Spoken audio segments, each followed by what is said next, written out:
Welcome, everybody, to episode 1 of Tax Therapy with Sean Monohan and Stephen Palmieri. Thank you guys all for being here. And so, this is a new show that we're doing, and we're going to talk about it as the show title says, Tax Therapy. And so, for those of you guys who don't know us, Sean Monohan is an enrolled agent. He's also admitted to practice in tax court, and we're going to talk about helping folks with their tax and IRS problems. And so, Sean, welcome to the show. Super excited to be doing this with you, man. How's your morning going? Excited to do it too. So, yes. All right. By the way, I've got my come and take it Alamo coffee mug for everybody out there. And that's how we feel.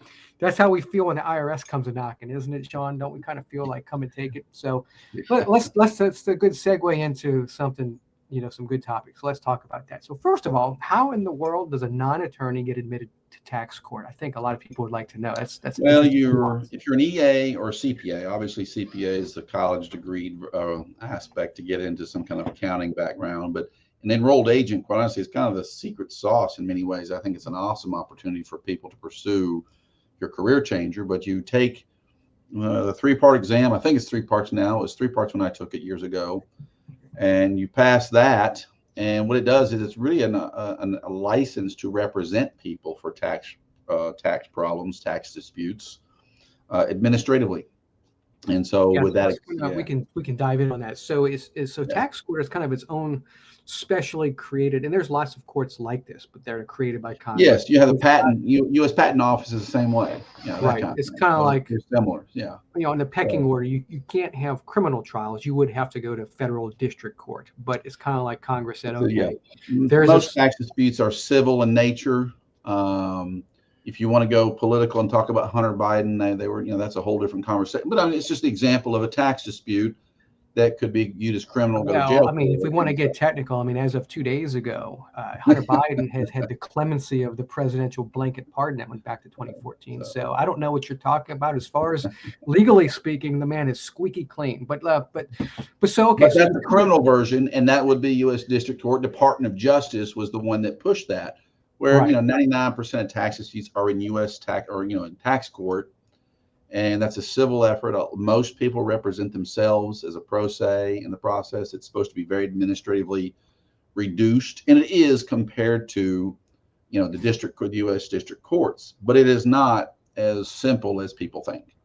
And so you still have to make a legal-based case why you're correct or why you disagree, and judges can be very favorable towards you in terms of giving you some opportunity to talk and present your case, but you still have to be organized. You still have to present. And there's a lot of process up front that working with the U.S. attorney, the IRS attorneys, which is what you work with in U.S. tax court. It's IRS attorneys. Department of Justice is their attorneys. So it's a very different litigation process. So you're admitted to practice in the U.S. tax court, which is kind of a specialty created court by Congress. I mean, so again, you've got really, I think they call them the Article 3 courts, which is your regular district courts and your appeals court. But then Congress is like you had mentioned in the patent office, sometimes when there's, I guess, certain industries, they're like, okay, there's so many controversies, we're going to kind of create a specialty subcourt, so to speak, and they create the rules for that. And the rules state that, hey, a non-attorney can pass an exam, a multi-part exam administered by the U.S. tax court and practice with all of the weight, of a licensed attorney in tax court, which is what they don't distinguish. So you get a bar number. You'll get a bar number from the court, and they don't distinguish whether you got admitted through a law degree and being admitted to your local bar, your state bar, versus, you're admitted because of passing the exam. You do have to have 2 members of the tax court bar, to sponsor you as, you're someone of good moral turpitude, that kind of stuff. So there's that aspect there.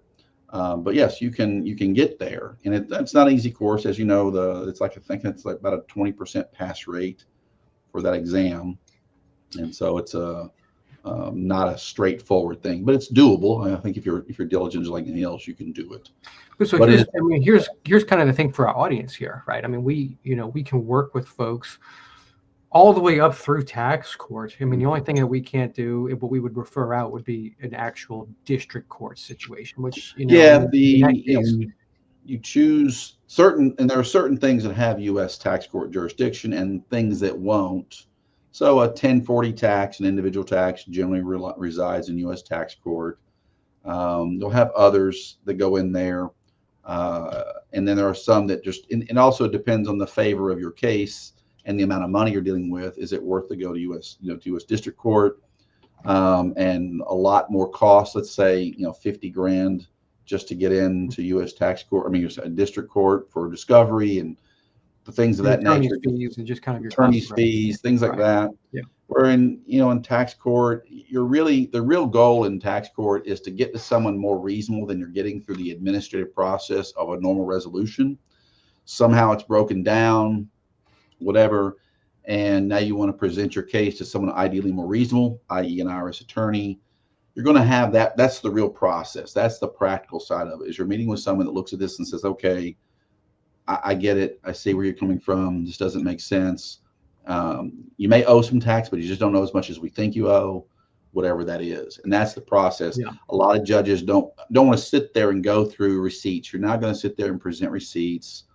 So there's a lot of process you would do in front of an IRS attorney to reduce the case down to the few items that may be a genuine dispute by the time you get in front of the judge. Speaking of receipts, I think this is something that's commonly a misconception by folks. There is a precedent, the Monohan rule, right, Sean? From this thing is like, what, 60, 70, 80 years old, something like that. Yeah, I think it goes back to the 1920s or something. I'd have to go back and look. When it was. But the Monohan rule, I mean, basically the judge kind of this rule that if you can just demonstrate that you had a business expense, it doesn't have to be an actual receipt, then, so run your expenses through the bank. And, that's why it's a good idea to use a credit card.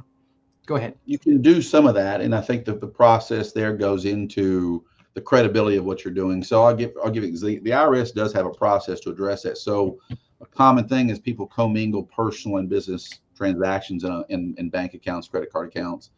And so what will happen is, I can't speak for the IRS, but my feeling is they look at the Monohan rule and say, okay, calling these business expenses, but they're commingled, we'll give you 60% of what you're claiming is business expense. We're not going to give you the full 100 because it's commingled. So it doesn't have the credibility of a isolated separate account.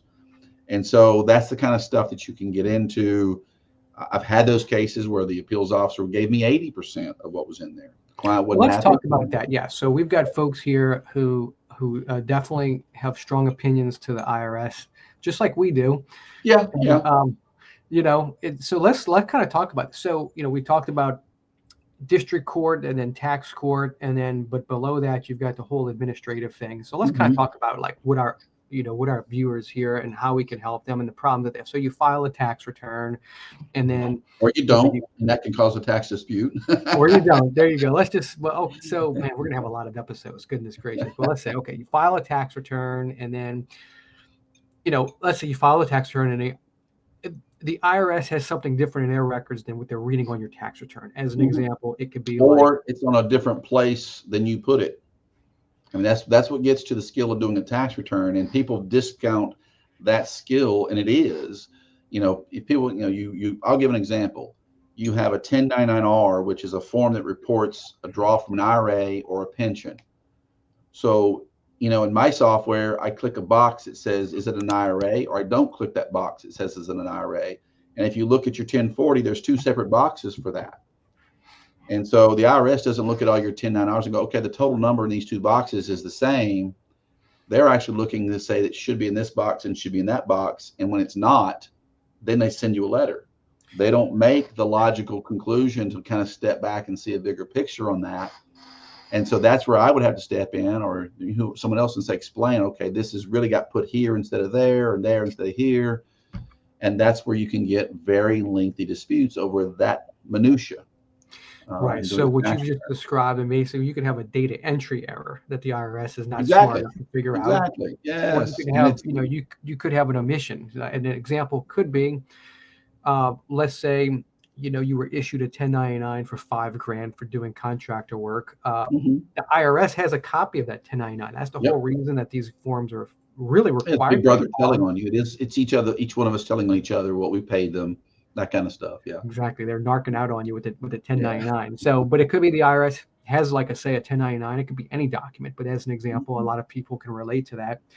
And you didn't include that, on your tax return as 1099 Schedule C type income. So, okay, so we've got, just data entry errors, where even the calculation may actually calculate right, but there's different boxes, and the IRS isn't sophisticated at all.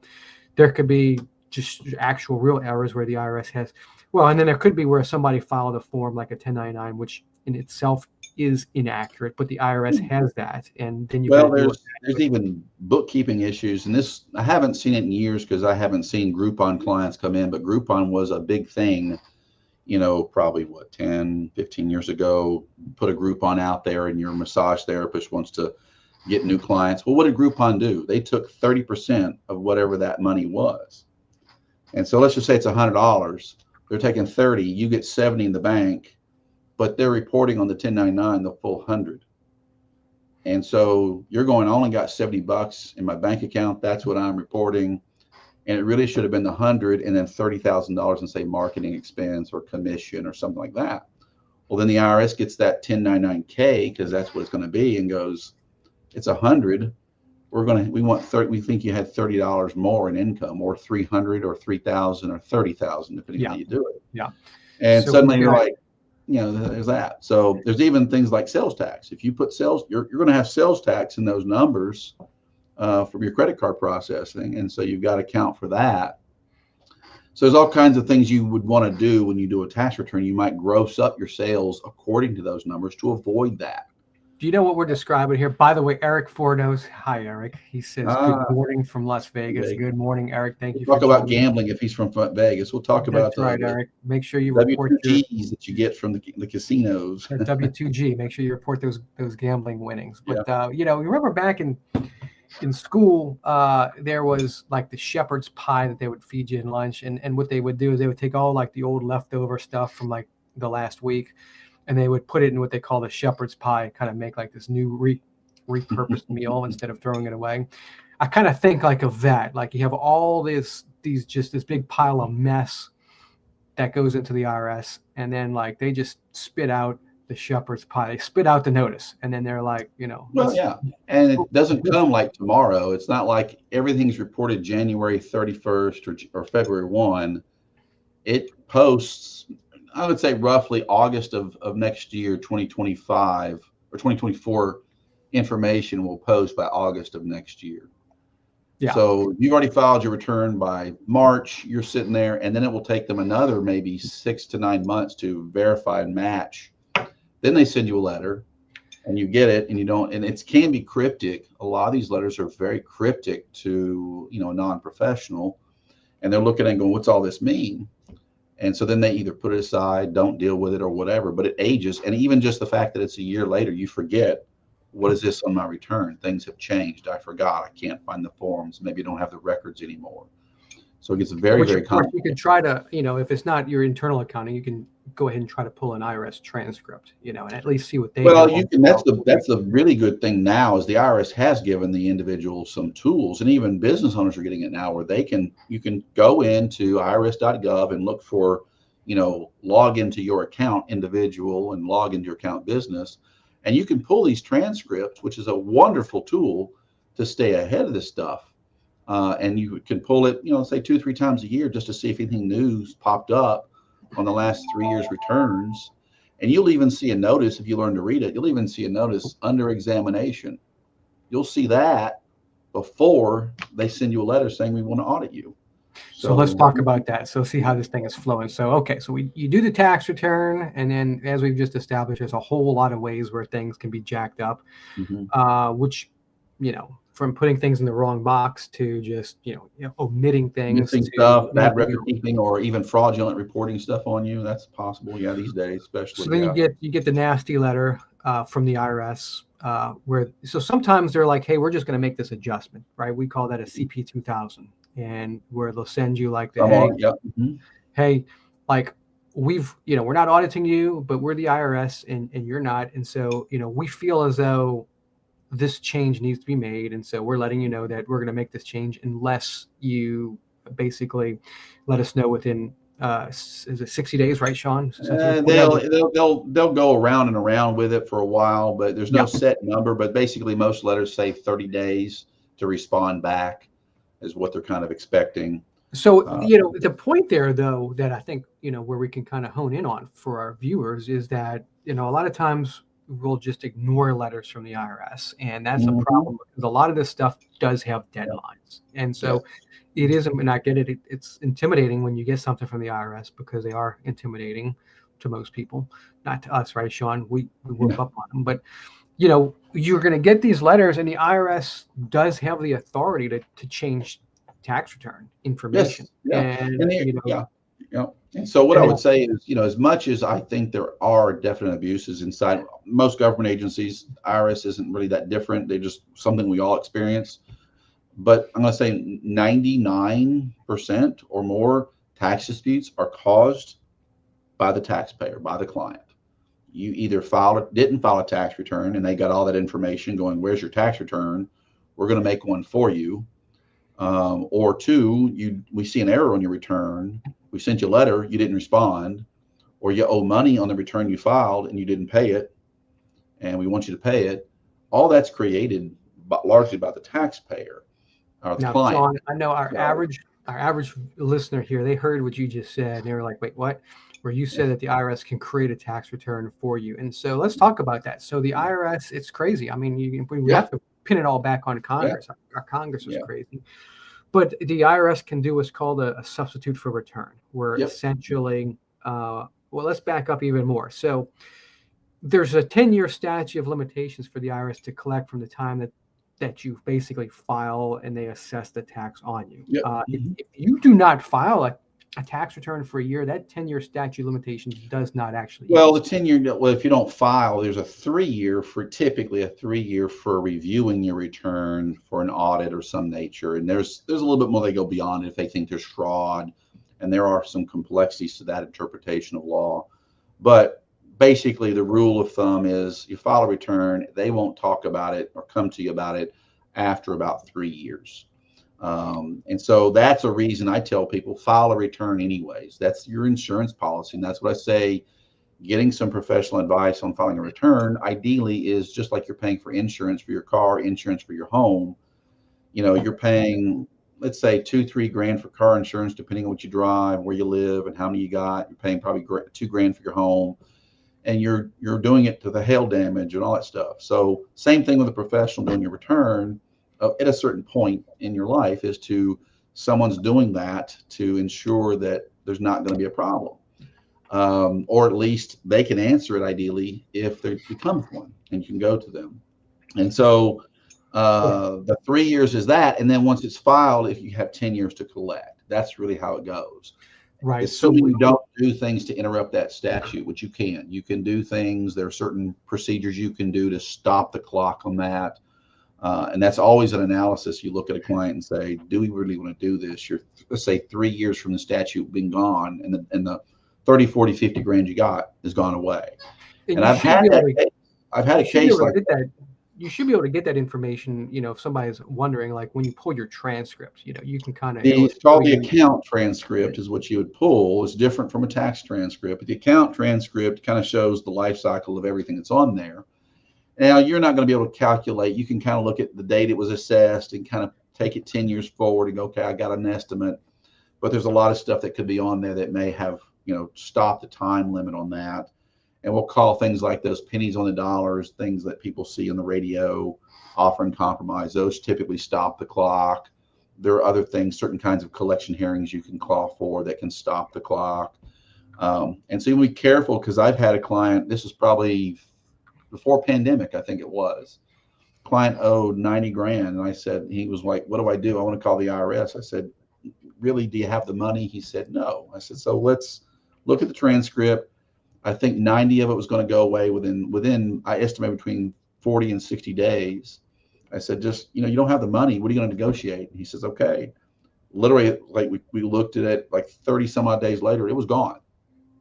And so a client, that's a $90,000 savings. And so for 15 minutes of conversation, we'll say, because it got close to the statute. Well, the yeah, statute. got close to the statute. And it's not worth. It's not.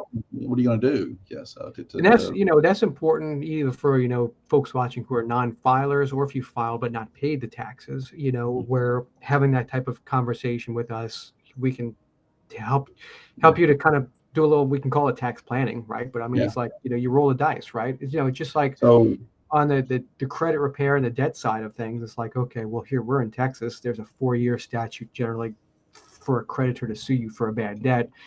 If it's almost 4 years, why are you going to pay them when, if they don't sue you, boom, the statute expires. So it's the same type of a concept. And the IRS has a statute of limitations to collect as well. So, but we kind of got here. We were talking that the IRS can do a substitute for return. So let's tell our audience about why and how the IRS would basically, just pull numbers out of their yin yang and say, hey, we're internally preparing a return for you, even though you did not file, and then the ramifications and the way that you kind of work through that as a taxpayer. And it's not something out of the blue they do, and to just know that. So they're going to collect all those forms, the 1099s, W-2s, stock broke, the 1099-Bs that come from your investments and so forth, and pull that together and say, okay, they're basically going to say, Sean Monohan, we're preparing a return for you for all these things. You're not going to be married. We're going to call you single, because we're not going to, maybe they may say married, filing separate. They may say single. I think they usually pick single, even though it's not the correct one. They're not going to put my kids on there if there's a dependent opportunity. If there's any itemized deductions I've got, they're not going to include that on there. They're just going to straight up standard deduction, all this income. And there's not going to be anything, if it's a business income, they're not going to do a QBI deduction. Nothing there, no expense offset. They're just going to flat out say, let's say $100,000 in income and other stuff, and there you go. There's your tax bill. So it's very, I would say, heavily, or it's not to your advantage. It's not the best tax return. It's what they do, and they're going to send you a letter, and you'll probably get what's called a deficiency notice, which says you can go to tax court over this if you want to. You won't understand what it means if you're not engaging somebody. And so roughly 90 days after that letter is expired, and 60 days after that, there'll suddenly be a bill for this, let's just say $50,000, $30,000, whatever that is. Now, what you can do is you can file your own return on top of that, and it can take a long time to fix it. Let's say about a year, but you can file a return on that to clean it up. And it can be a process, which you've been on the phone with IRS before, constantly calling to get those things kind of resolved. But that original, we'll call it the original return, or your return over the SFR. And if your number's different and better, you can fix it. It's one method of fixing it. Yeah. Sean, I just, a true patriot. The patriots like you and I are, again, with my come and take it Texas Alamo coffee mug for my viewers, but I couldn't help but think, obviously the IRS and the Federal Reserve were created by our wonderful Congress in 1913, and the Federal Reserve can just print fiat money out of nothing, and the IRS is their debt collector. They can just file tax returns without actually, having any. They can just file tax returns for you, and you're like, oh my gosh, I didn't. Well, it's not. I'm not going to say it's not out of nowhere. So that would be an argument if they just came up and said, hey, we think you have $100,000 in income. That's an argument you can make.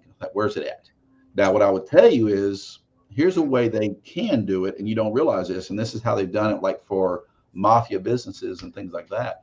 Say a pizzeria, and they see people leaving. Wait a minute, mafia businesses. Now we're talking about a mafia business with the IRS. Yeah. Okay. But let's just say they've done this. You've done this. You'll see Criminal Investigation Division. They'll look and say, or at least they used to. I don't think they do anymore, but used to, you'd sit there and watch how many people are leaving with pizza boxes. Count the pizza boxes at, I don't know, $5, $10 a pizza, whatever that rate's supposed to be. There's my revenue. And they go, why is that revenue not showing up on your return for this pizza business?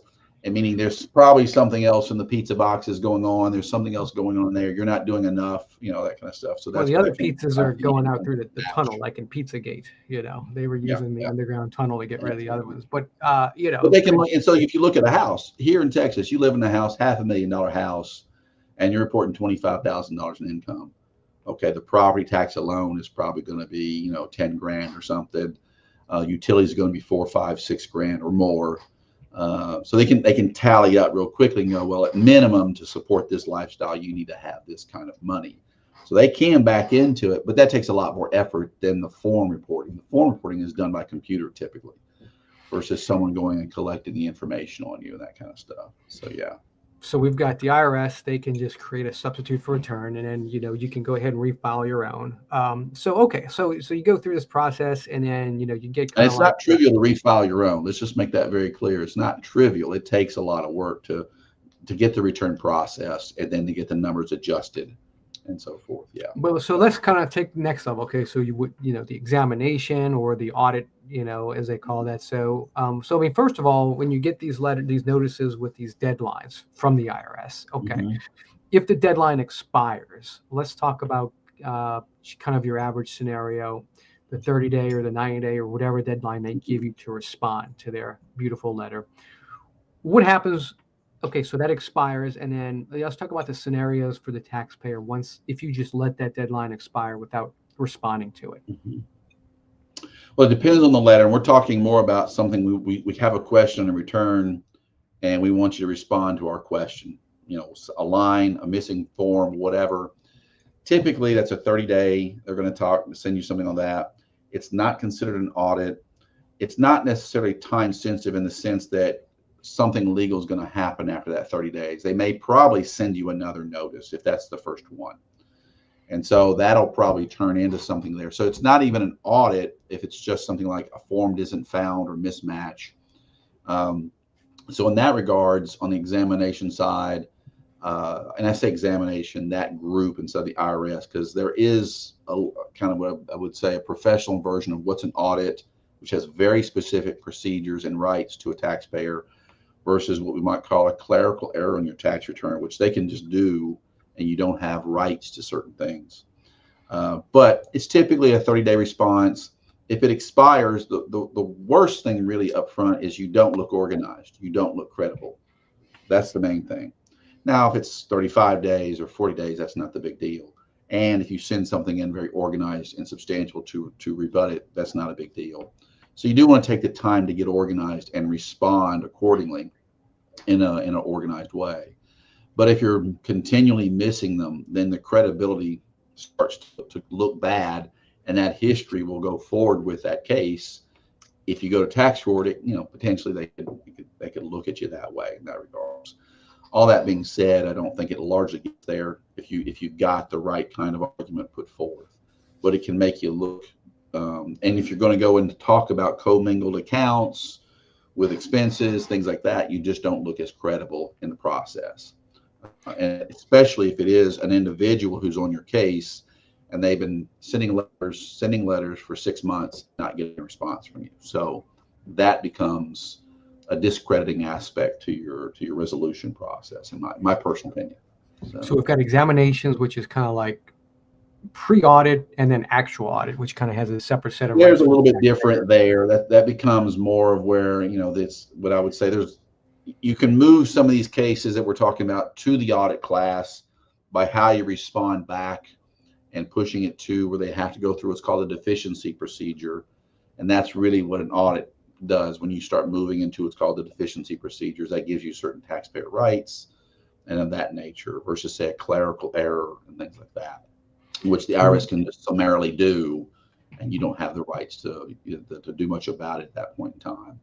So you go through the process, you go through the audit, and then if you can't come to a resolution, then they're going to make a basically kind of like an audit decision, and then after that, you get your notice of deficiency, right? And then from then, after a period of time, you can then go to you can then. Well, usually what will happen is if you've gone through a real audit and you've been debating with the IRS, and that could be, we don't see many of those in recently, especially post-pandemic, at least in this area of the knock on the door. I want to see all your records. Let's talk about this.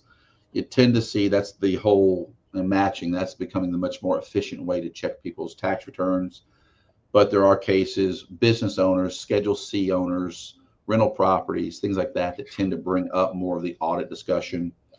And so to that end, you will, if you do have that, if there is whether it's procrastination on the taxpayer side or whether there's just not moving forward, you haven't done informal things such as talk to managers if you have disagreements with your revenue agent, all that kind of stuff, then yes, they'll just say, here's our decision. You've got your decision. It's called a notice of deficiency.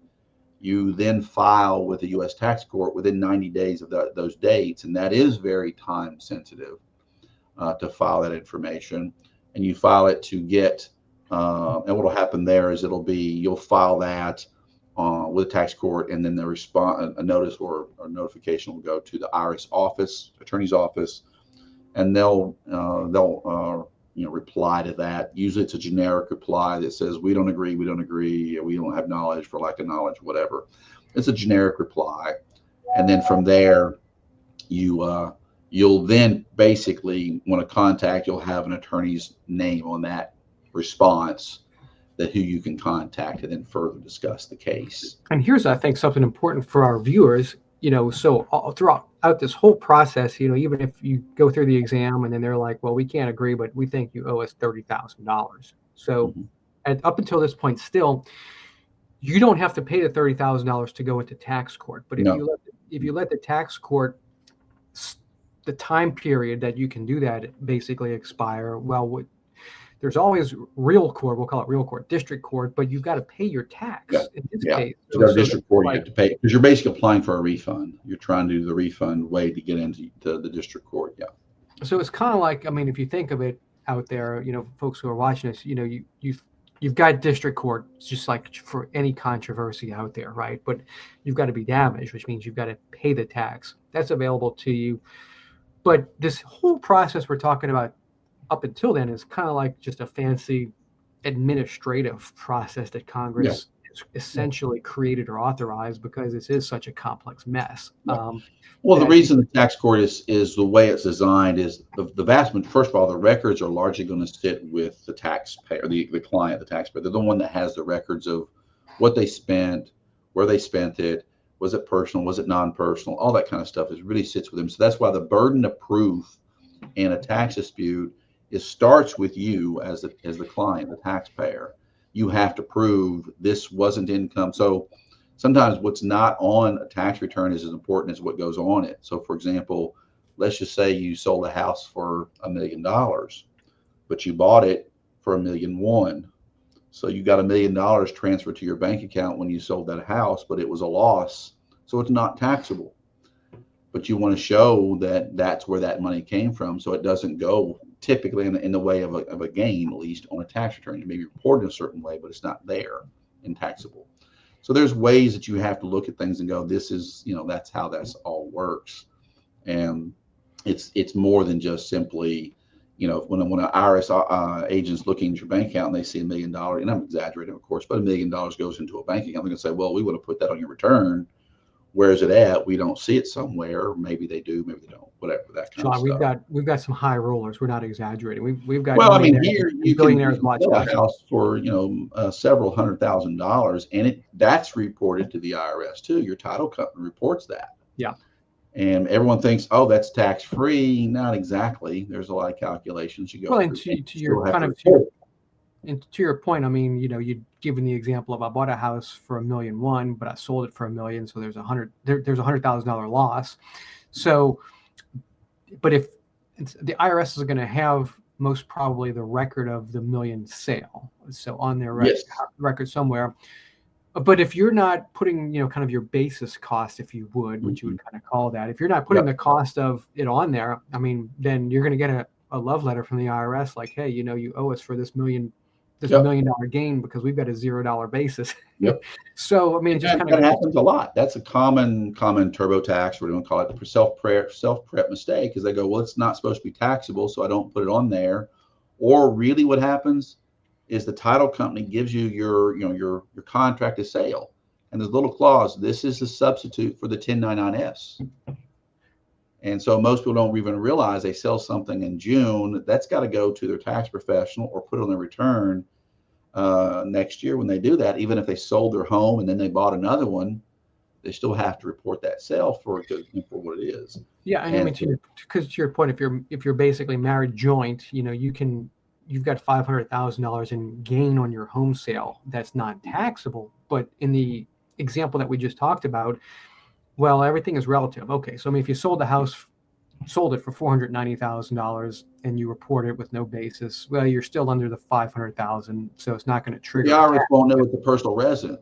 They're not going to know it's a personal resident. So what'll happen is that 490 you sold it for, they're going to go, I want my 25% of 490. If you rounded 500 just for easy math, I want $100,000 in taxes out of you. Which again shows. So yeah, I mean, like there's a million and one ways where, I mean, record keeping, but also putting, accurate tax preparation is, it's important to eliminate a whole lot of these headaches, and I mean, I think the takeaway. Yeah. So I mean, my point here is that you get into a lot of people get into, I shouldn't have to pay for that to do a tax return. Like, well, if you're going to avoid $100,000 tax bill because someone knows how to put that on the right form to avoid it, and you didn't know that, because some people, you'll look at a W-2 and go, wait a minute, your address is different than it was last year. What's going on? Oh yeah, we sold our house. Okay, then I need to get that on the tax return, or they'll ask the question.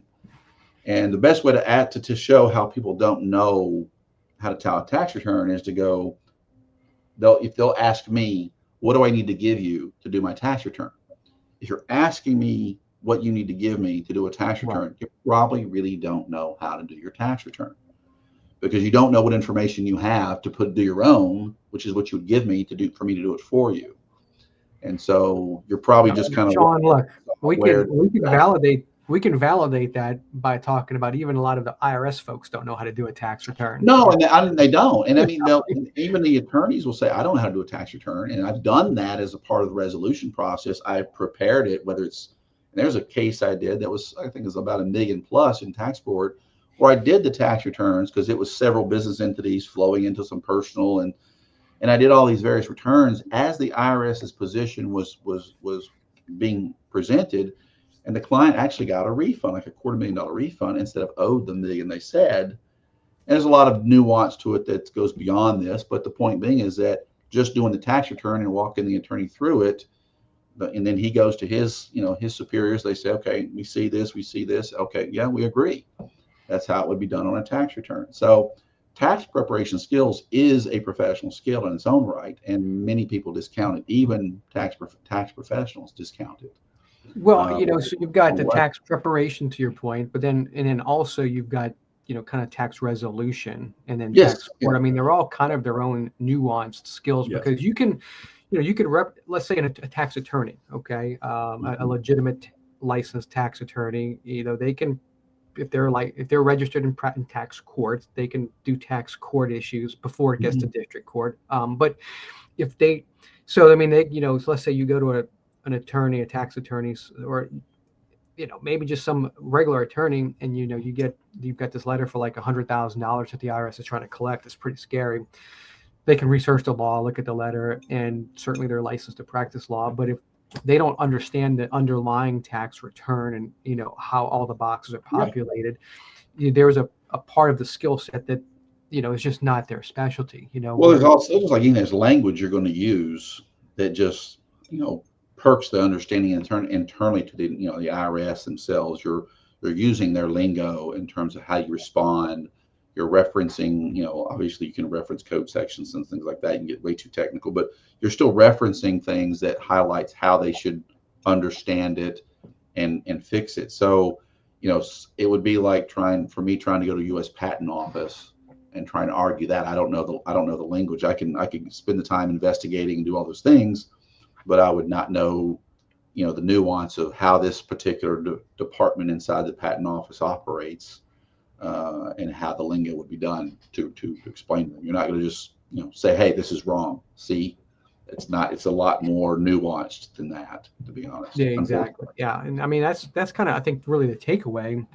As we wrap up our first episode of tax therapy, that's our tax therapy takeaway for you guys. Is first of all, I want to keep you out of all these problems. Yes, so, and that's kind of the philosophy you and I do in our practice. Is it's more of all this experience. Is to say, wait a minute, do you really want to go there because of this complexity and these kinds of things can come up? And it'll add to your cost. It'll add to the your administration costs, things of that nature. So yeah, By the way, that's Sean, exactly why do they call it a practice? I don't want to hire somebody who's practicing. Okay, I want to hire somebody who's tried and true. And our tried and true is what Sean's trying to say. Okay, but no, but so I mean, first of all, obviously we can help with the full tax preparation and the accounting and the bookkeeping. Making sure that your records are straight. But so that's really kind of the first step, is to come to us before there's a problem. But then if you've got a problem, you want to make sure you're not sticking your head in the hole in the sand like the ostrich when you get those letters, because a lot of those letters are time sensitive. And if you let them all expire, you're going to have to pay the tax to go to district court, and you're going to have to hire an attorney for really expensive, $300, $400, $500 an hour or whatever. I mean, unless you get a tax attorney who feels so strongly, they'll work on some, contingency. Well, and the practicality of some of these things is, the reality is it'd be too expensive. Let's just say it is a $50,000 tax bill. It probably isn't going to be worth it to go pay someone $50,000 to try and get $50,000. And you already have to pay the $50,000 tax bill to the IRS. Just that's your ticket into district court. If you want to go to district court, the judge is going to be like, show me your receipt of paying the $50,000 tax. That's your ticket in there. No, you can't get out of my courtroom, right? So unfortunately, but I mean, you say unfortunately, but that's kind of the nice thing about the whole administrative and tax court and audit kind of process, that I guess if we can say the nice thing about what Congress has created, because this whole beast is really not nice. But you do, as long as you're on top of the deadlines, you are paying attention to what they're giving, there's letters they're sending you, and folks like us, there is this entire administrative process with professionals like us that we can help you through that, to where you don't have to stroke that $50,000 check for the taxes to go through the whole administrative process. But if you let these deadlines expire and you want to go to district court, you've got to pay the tax in full to be able to even, because how are you going to be damaged? You can't be damaged if you didn't pay the tax. That's basically the concept. Well, at least from the court's perspective, that's your standing to get in. There are damages that can occur through a $50,000 tax debt, liens that can be filed. There are professional implications to many people. Your passport can be pulled, suspended, not renewed for a certain level of tax mental debt. anguish, the crick in my neck. I mean, I can't Spouse sleep gets at night upset because of this, all kinds of things. So but district court doesn't care about that. They're like, well, you got to pay the tax, in order to get in as a general rule of thumb. So so as we wrap this one up, again, so we'll say reach out to us if you're watching this on any one of our platforms. DM us tax therapy, and we'll get with you, or comment below, tag us, and we'd love to talk with you and schedule a free consultation. We're kind of like the doctors. There's, come to us and tell us what's wrong, and we'll figure out where we need to go. So that being said, we appreciate all of you guys for joining us. We'll be making this a weekly affair for you guys, and so join in, and we'll see all of you same time, same place next week. You all be good.